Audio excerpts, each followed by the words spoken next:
Tako je, Vlatka, odradila si sjajnu najavu. Dakle, nacionalno takmičenje u kodiranju mikrobitom nedavno je održano na Univerzitetu Donja Gorica. Učenici Viktor Lakčević i Uroš Vučinić sa mentorkom Tatjanom Popović, odnosno Perović, tako da mi ispravite, predstavili su se projektom Safe House. Danas su ovi momci koje sam pomenula sa nama, ali tu je i direktorica osnovne škole Savo Pejanović, Biljana Popović. Dobar dan i dobro nam došli. Dobar dan. Hvala vam na izdvojenom vremenu i na tome što ćete jednu jako lijepu i poučnu priču danas da podijelite sa nama i ispričate našim gledalcima. Dakle, o kakvom takmičenju je riječ? Možda bolje vi da počnete pa će dječaci da se nadovezu. Da. Kao što ste rekli, nacionalno takmičenje u kodiranju i programiranju namijenjeno učenicima osnovnih škola. To je projekat koji je zastupljen zapravo u svim osnovnim školama na teritoriji Crne Gore, škola 21. vijeka.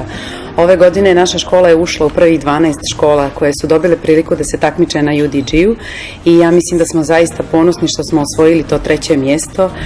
Momci su radili po proporcijama takmičenja, samo 2 učenika imaju pravo da idu na takmičenje, ali naš tim broji mnogo više učenika i oni su svi bili zaista uključeni u razne aktivnosti da bi sve to ispalo kako jeste i negdje bih i istakla taj timski rad kod njih, znači njegovanje. To je jako važno. Da. Znači, ne može niko ništa sam da uspije, a ovako kad ih naučite od malih nogu da sarađuju i da se dopunjavaju, mislim da je uspjeh neminovan. Da, pored inovacija koje zaista vrlo često imate u školi, upravo učite djecu i tom timskom radu i onome zaista što je, možemo reći, jedna od najvećih vrijednosti u životu, a to je prijateljstvo i drugarstvo. Dakle, kad se to stekne nekako od malih nogu, onda smo sigurni da će ovi mladi ljudi postati dobri ljudi kad porastu. Pa sad ih učite osnovnim nekim stvarima, osnovna škola, ali oni će sutra nastaviti svoj put i bilo koju profesiju da uzmu, da se bave njome, imat će određene opet kolege s kojima trebaju sarađivati. Tema koju oni vole je meni zaista posebno draga jer ja sam inače nastavnik informatike, a to je programiranje i robotika kao jedna novost, zapravo par prethodnih godina je krenula i drago mi je da su učenici zainteresovani, ovo su učenici 7. razreda, I već imaju interesovanja. Da, i jako dobro se snalaze u tome, a to su neke kompetencije koje moramo razvijeti kod učenika, algoritamsko kodiranje, razmišljanje, rješavanje određenih situacija i sve ostalo što obuhvata ova oblast. Da, evo to čujemo, mališane, kako su zadovoljni ovim takmičenjem i da li ste očekivali to 3. mjesto? Kako je bilo? Pa na početku smo vidjeli 12 projekata i kad smo vidjeli te mnogobrojne škole sa nekim kompenznim projektima koji su bili po našem mišljenju bolji od nas. Ali izgleda da nisu baš bili bolji. I mislimo kad smo čuli to proglašenje da je Sava Pejanović škola dobila 3. mjesto, bili smo baš zadovoljni i ponosni na sebe što smo uložili toliki trud za to veliko 3. mjesto, tako da je za nas 3. mjesto kao prvo. Šta ste dobili? Šta podrazumijeva ta 3. nagrada? Pa ta 3. nagrada podrazumijeva usavršavanje našeg projekta, to jest jedan paket kojem imamo puno spravice za mikrobit da bi mogli naš projekat da realizujemo i da dogradimo. Otkud interesovanje za programiranje? Pretpostavljam da ste vi krivac, pod navodnicima, za to. Pa ja sam od nedavno u ovoj školi, ali drago mi je naravno što su oni već, imam ekipu s kojom ću svakako raditi. Ovo je neka moje interesovanje i nadam se da ćemo imati sjajne projekte u buduće. Ovo što kaže, imamo sad jednu spunu, pokazat ćemo naravno i u toku emisije šta smo sve to dobili i na koji način će oni moći da razvijaju svoje vještine i kompetencije i sve ostalo što tiče dijela robotike i programiranja, a posebno bih istakla njihovu nesebičnost da to podijele sa svojim drugarima iz osnovne škole Štampar Makarije koja nije prošla u prva 3 mjesta i nisu imali prilike da dobiju taj paket.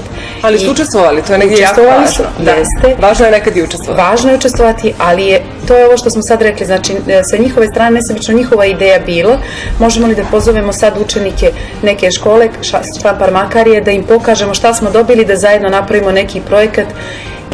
Znači, sa tim vidite da ste uspjeli. Znači, uspjeli ste kod djeteta da razvijete kod njega tu neku viziju timskog rada, drugarstva, prijateljstva. Znači, ne samo sebično, onako za sebe, mi smo to dobili, mi smo sad neko i nešto zato što to imamo, a neko drugi nema, nego smo spremni da to podijelimo i da zajedno nastupimo na nekom sljedećem takmičenju. Da, i to je jako lijepo. A šta zapravo podrazumijeva vaš projekat Safe House, odnosno Sigurna kuća? Šta podrazumijeva? Zašto ona služi? Pa to je sigurnost kuće, to je sigurnosni sistem kuće.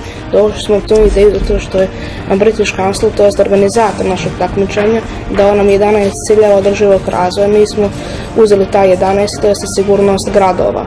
I mi smo s tim projektom postigli, koliko mi mislimo da smo postigli, to jeste veću sigurnost ljudi i njihove imovine, na primjer kuće. S ovim projektom bili sigurni, na primjer, kada odu na put, da znaju da je njihova kuća sigurna od lopova ili provalnika. Imaš i ti nešto da dodaš kad je u pitanju ova sigurna kuća? Je li ti bilo teško da odradiš projekat sa drugarima? Ne, zato što smo svi zajedno radili. A otkud to interesovanje za programiranje? Pa meni je prenijela direktorica. Znala sam da je ona kriva za to. On jeste jedan od ovih novih članova koji se priključio našem timu. Ali hvala mu, ovo je znači tako. sasvim spontano ispalo, ali hvala svakako. Mi ćemo kasnije vidjeti kako izgleda ta vaša sigurna kuća, ali ono što me interesuje u ovom momentu, a pretpostavljam da interesuje i naše gledalce, jeste da li su mališani iz vaše škole uspješni podjednako i kada su u pitanju neka druga takmičenja? Jesu. Evo, možemo i sada se pohvalimo da su naša dva učenika osvojila prvo mjesto na online kvizu Sve što znaš o Evropskoj uniji, Marija i Šaranović Jovan. Tako da je to jedan veliki ponos. Oni su osvojili treće mjesto, ono prva dva mjesta jutro su bili baš također kod vas u studiju. Onako neke lijepe vijesti iz Savo Tajanić škole. Mislim da smo tek na početku i da je ova godina lijepo krenula, naša školska godina, i mislim da ćemo do kraja naše školske godine biti puni nekog iznenađenja i druženja sa vama, da imamo čime da se pohvalimo. Upravo tako. Ja obećavam da ćemo vas mi opet pozvati. Družit ćemo se nešto kasnije u radionici da vidimo šta ste vi to napravili. Naravno, Biljana, vi ste tu do kraja, a